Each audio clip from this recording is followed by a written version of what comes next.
And I would like to introduce you to the next point in our highlight session today. And this is very nicely going into the same or similar topic.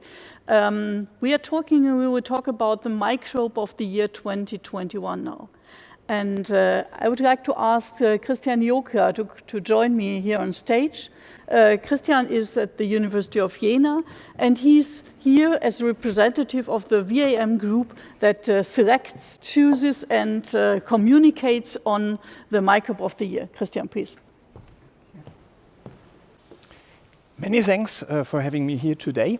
I'm going to talk about Methanotamobacta, which happens to be the microbe of the year 2021.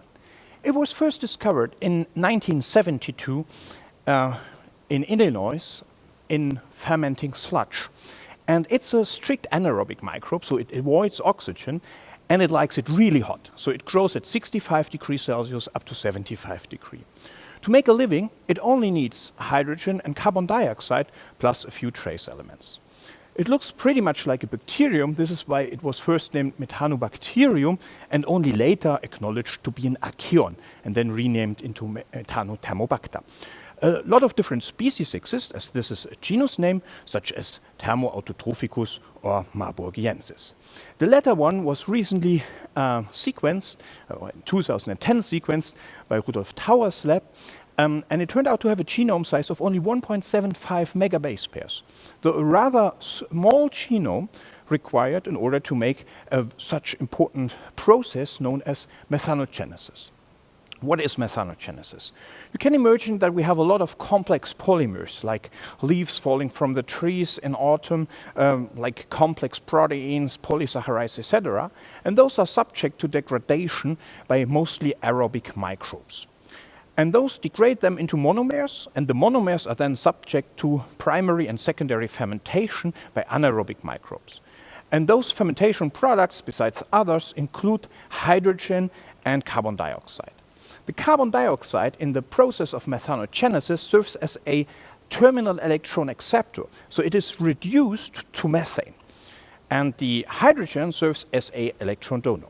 So both of those gases are converted to methane in the process of methanogenesis. And methanogens, such as Methanotamobacta, need help in order to fulfill this process, and this entire thing is known as syntrophy. So it's one of those networks that Antje was just talking about. And it is a key process in the global carbon cycle. So methanogenesis, quite the opposite to the methane oxidation that was previously mentioned in Antje's talk, methanogenesis is converting a greenhouse gas, CO2, into even worse greenhouse gas, methane, that is then emitted. And where is it emitted? Where does Methanotamobacter live? It lives in paddy fields, for example, in the digestive tract of animals, in both marine and limnic sediments, in wetlands and swamps, in all sorts of soil, from Greenland to agricultural use to forest soil, and of course in digested sludge, where it was first identified. That also leads me to the first application. Why is Methanotamobacter a useful microbe for humans? And this is because of wastewater treatment. In the activated sludge, it produces methane. That methane then can be burned in combustion systems, in combustion generators, in order to provide electricity. And that electricity is then in return fueling the other processes needed in a wastewater treatment plant. So up to 60% of the energy consumption could be delivered from Methanotamobacter and its cousins. Another rather new approach from the company Electroarchaea is power to gas. Why would one do that? If you have, for example, wind energy or solar energy, you have it sometimes in excess and in other times there's little available. And in order to store it, you can use the electricity to split water into hydrogen and oxygen, and then feed that hydrogen to the Methanotamobacter in a bioreactor, and it converts it together with carbon dioxide into biomethane. Why would one do that? Because the biomethane could be easily stored. It's very cheap, it doesn't cost a lot. In contrast, storing hydrogen or electricity is very cost intensive. So Methanotamobacter and its cousins are really useful microbes for humans. And they actually are also responsible why we are there at all. And that, to explain that, I have to take you back with me a long way in time, more than 5 trillion years ago, the Earth formed. And it took a while until 4 trillion years ago where the origin of life started. And at that time, our planet was an anaerobic planet. So all the microbes that lived there were anaerobes, such as Methanothermobacter. And they produced methane, the ancestors of Methanothermobacter. And the methane, like a blanket, warmed the Earth already at that time. There was no ozone layer. There was no oxygen in the atmosphere. And without the methane produced by Methanobacter's ancestors, the Earth would simply freeze over and life would have been extinct. That didn't happen, luckily, and thanks to the ancestors of Methanothermobacter. So the oxidation event could occur 3.5 trillion years ago, 2.5 trillion years ago, sorry. And that then allowed the animals to form, the dinosaurs to form. Here's the dinosaurs extinct, and here's we, the humans. And to close this talk about Methanothermobacter and its importance for making or sustaining life on Earth, I want to quote Mark Wheelis. The Earth is a microbial planet on which macroorganisms are recent additions, highly interesting and extremely complex in ways that most microbes aren't, but in the final analysis, relatively unimportant in a global context. And I'm happy to discuss about that. Antje. If you want to learn more about Methanothermobacter, please have a look into the biospectrum. It's a great sum of articles, 4 different articles that deal with the microbe of the year from Harald Engelhardt, Tauer, and junior groups, etc. So you can find lots of more information on the microbe there, or visit our website where the microbe of the year is also featured if you press that little button up there. Thank you very much for your attention, and I'm looking forward to the discussion. Perfect. Thank you very much, Christian, for this amazing talk on an amazing organism and some of the nice theses. We do have a few minutes or just a very good short time to discuss things, both what Antje but also what Christian was presenting. First of all, I would like to turn to you and just to start the discussion. Could you give us some idea on why was this Microbe of the Year process developed? Why do we do this? Do you get any feedback on this? So when we go into the environment, everybody sees plants and animals, so this is quite obvious things. And we have a tree of the year, we have a bird of the year, and that is all very useful to communicate nature to the people. This is also one great achievement what Antje is doing to communicate science to the people. And the microbes did not have that big lobby, and it's much more complicated to explain people that microbiology doesn't matter. As I mentioned, it is after all a microbial planet that we live on. And in order to make it a bit better understandable, we decided, this is the brainchild of Harald Engelhardt, to come up with a microbe of the year that is a sort of microbe that is important for humans and for human being and human well-being. And in order to communicate that to the public, it helps to raise awareness that the microbes are absolutely important. And they are not good or bad. So Methanothermobacter helped us in the past that life at all could emerge on Earth, or to sustain it once it emerged. But on the other side, it's also a warning sign for global warming, for example. Because if we continue to emit CO2, then the methane rates, and we will discuss that later, will emerge further. So it's also that we want to nominate microbes that raise awareness to environmental issues or biotechnological relevant things. Okay, before you go into this deeper, but just one question to you. Communication is something that you really do extremely well and have been recognized for that. And this is also part of that. I was really impressed when you showed this and also, let's say, intrigued by this mission to Mars thing where you started with. Do you think we should work to get something like a connectivity of science in mission to a healthy planet? Something like that? Because that's what we need, but I miss the kind of a movement on that. Yeah, well, actually, there is in science policy, there is this idea that if we create science missions, like the mission to Mars, it's much more easy to get the public interested. And we did that also with our North Pole drift expedition, Avi and Mosaic. So it was built in a way that people could just be on that expedition, follow us, follow the images of the life in the ice, and even if it got dark, the full moon over the North Pole and all of those things. I find it very important because in these times, with so many people on the planet, access is more available to digital means in all places, basically, and to actually explain the networks of life helps people to also be not hopeless, but to understand or maybe even feel better about the love for the planet. And it helps us scientists too, because it gets us really fired up. I love these pictures, how the people, when the robot landed, how they celebrate each other. It feels so good, the celebration of science and achievements, and that's what I miss a lot these days. Yeah. Okay, so let's go into methane and these bacteria. It's fascinating, really. So when I looked it up again, and I came across this original paper of the finding, it reminded me of this moment when we sample environments, and I know that wastewater is something that everyone looks upon like feces. To have a life as a microbiologist where you sample waste and feces and all of those, that's not so cool as going to the North Pole or the deep sea, but it's so important. There has been so amazing findings from these dark places. And it was 72, right, when it was discovered from that sludge. But it was already it's a thermophile. Right. So why was the sludge warmed so much? Or was that by coincidence that it was found it grows better as if you have a sludge digester, the temperature raises. So not necessarily to 75 degrees, but it raises. So this is the same what you experience in the garden when you have debris that you store there, like vegetables or stuff like that, hay, and you put all on a stack, then temperature raises to the 60s. And that then favors microbes such as Methanothermobacter to grow because it's an anaerobic habitat, and the same happens basically in the sludge digester. Yeah. Okay, so because it's actually loving temperatures above 65 degrees, right? 65 is about the optimum, so it grows until 75 degrees Celsius, but it can also make a living under lower temperature conditions. So basically, like all or most biological systems, they have quite a range where they can make a living, not necessarily at the highest proliferation speed, but they still can thrive.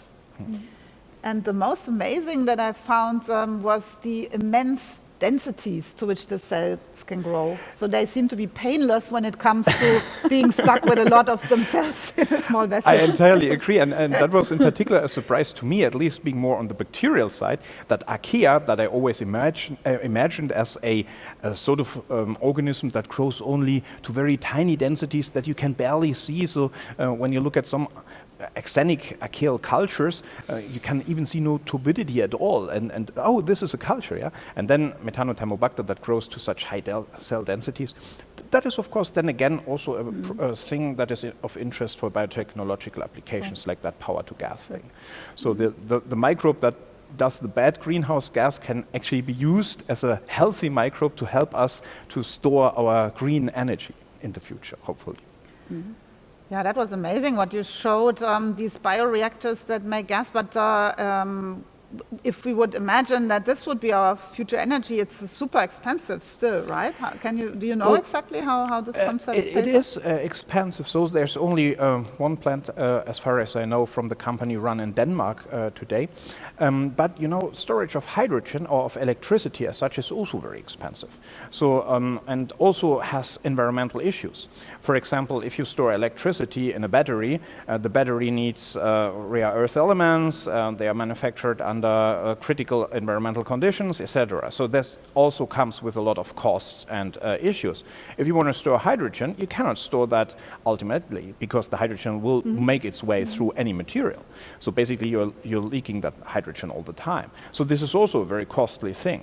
So if the hydrogen and its storage or use, or later on the storage of the biomethane will prevail, I think there will be a niche for both of those approaches.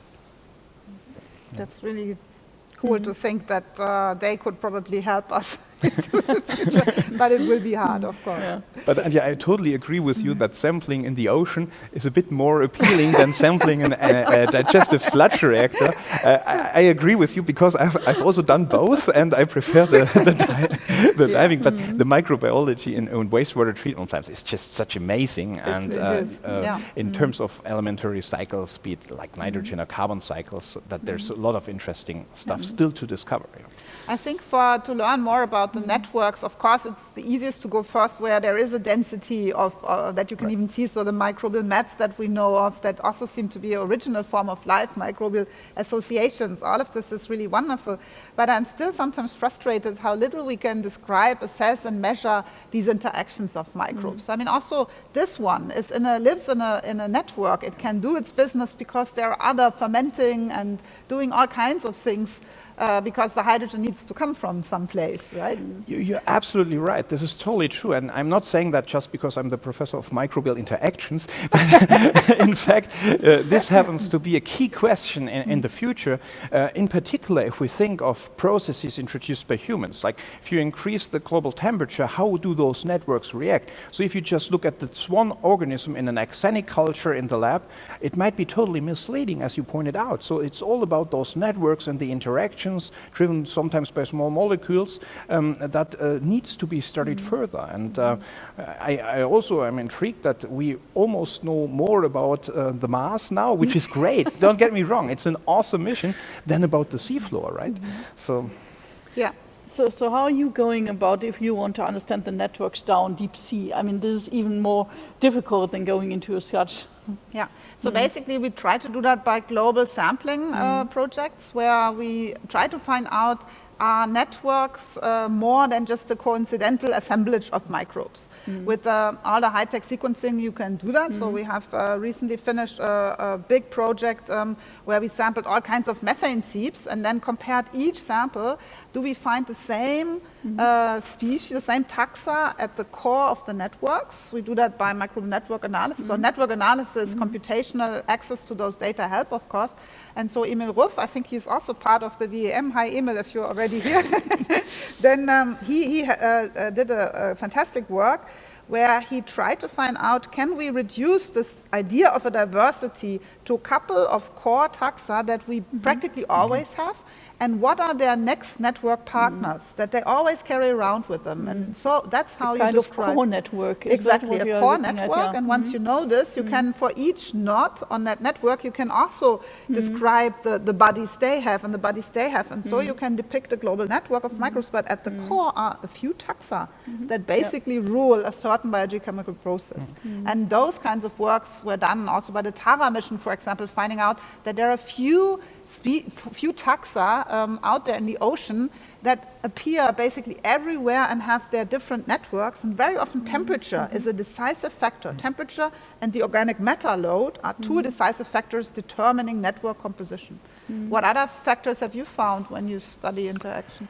Definitely temperature is a major thing, also pH, of course, or salt concentrations. And some microbes are very specialized. If you think of pathogens, for example, they do require the 37 degree, otherwise they don't make a living. While other microbes are more like a Swiss Army knife sort of environmental bacteria that can cope with more different situations. So it's also not that all microbes have that one niche that they adhere to. Some can basically move between different opportunities. Those with a small genome, as Methanotamobacta, are specialized to one task and have a rather narrow spectrum of parameters that they adhere to, while others can also have more complex and changing environmental conditions. Do you feel that we have already contaminated Earth places, like the ones where they're trying not to contaminate Mars with anything coming from Earth, but how separate are ecosystems still today? Well, there is a lot of in the rare biosphere, as we call it. So when you really go down to these long tails of diversity and that you find in genes, you can find a little bit of everything everywhere. Of course, for example, there's fantastic work also by Forrest Grover showing that humans that bathe in the sea leave an imprint of viruses and bacteria everywhere they go. But these things normally don't survive in those places. But of course, the drift, the distribution, the migration of microbes and their viruses is global, and is global also with our global behavior. Still, there are really strict microbial habitats, so where a majority that you can quantify is typical characteristic for one habitat. And what I found amazing as a part of an ocean sampling effort that we did is that even in the deep sea, even in the deep water, we find microbial spaces. They may be a couple of 100 kilometers in diameter, and then the network is slightly different. And so we are not understanding yet, and that's my information also from soil microbiology, there are microbial habitats of a certain dimension, and if you cross a certain distance, it will be another type of network. You will find some again and again, but there are microbial landscapes, and we haven't mapped them yet. That's something great to do. Interesting. Beyond, I completely see that looking into networks, understanding networks like microbiomes, as we call many of them today, is there anything else that comes to your mind that comes up as a new challenge in microbiology and what we have to look at? Or is it really that we focus next on, probably not only on networks, I guess? Well, what is your feeling? I gave a hint at the end. I think we need something of everything. We still need to understand what life is. I mean, it's amazing. We can go to Mars, okay, but we don't understand what is life actually. It's really hard to define it. And with students in my course, we try to understand how is it possible that we don't understand what life is. We cannot make life, and that's amazing. So better understanding the origin of life, I find, is a big gap. Unfortunately, we have a history in Germany where that was considered esoteric sciences and not worthwhile building institutes around it. But to understand the origin of life, creation of that's for me a fantastic thing. I could not agree more. I think this is like the question, and on the way to answer that question, I feel that also the organismic part gets more and more important. And when we have those wonderful metagenomic tools now, we know what's out there. We got a glimpse on microbes that have never seen in the lab before. But in order to study and understand them, fully understand them, you need an axenic culture that you can make mutants with, that you can understand. And there are model systems in microbiology that are great, like E. coli or Bacillus subtilis. So there's awesome microbes and model systems around. But all those that have not been discovered yet, they may have very well traits totally different from the model systems. And in order to understand the microbial world better and towards understanding the origin of life, we need more of the concepts. And that then requires old school microbiology, if you want. So go back to the lab, isolate them from the environment, may it be the deep sea or the activated sludge, and bring them into axenic culture, develop genetic tools, and then see that we have more diversity available at our fingertips that is accessible to our tools. And with that, I think we can make a leap forward towards better understanding the origin of life as we understand the life that we have on Earth right now in a deeper way. Yeah, we shouldn't be satisfied with knowing so little. And that's true also for the issue with the pandemics or the other pandemics to come. As long as we don't have a record of the viruses that animals and plants carry around them, as long as we don't understand wildlife, how can we proper deal with what is to come? Do you actually have microbes of the years that are uncultivated ones? Is that possible? It should be. Not yet, but we will in the next, I think in one of the next issues of the Biospectrum have an explanation on how you can make actually a proposal, and there will be an email address that it can be sent to. And I already got some concept that a Candidatus might once be a microbe of the year as well. We can totally discuss about that. I would be happy to have your At least there your should suggestions. be a special prize out there for microbial wildlife. No, I mean the serious. So the big challenge that we have in biology, we went through a time where we needed model systems. Absolutely, we will always need them. Yeah. But this idea that that system biology has to deal with the few guinea pigs of the microbial world, that is not fair, and it's not good, and it's not clever. We need to fight the fight for the uncultivated life and understand it, because there are so many secrets out there. Microbes that are pathogens, microbes that are friends, microbes that are probably not directly in contact with us, but that rule some of the element cycles. It's just amazing how little there is to be discovered on the planet. So we need to really go out and discover more, and that perfect resolution that we will spread outside, and hopefully we will find a lot of new students also to join us in this search, because that is really an amazing way we have been in front of us. I would like to thank you very much for this, the talks you have, your presentations, the discussion we had. We could go on, I guess, 1 more hour, but I fear we don't have the time for that in this. But we surely will come together. Please give both of our guests an applause for having been here. Thank you very much for sharing your views and your microbes with us, and see you next time. Thank you for the very much. invitation.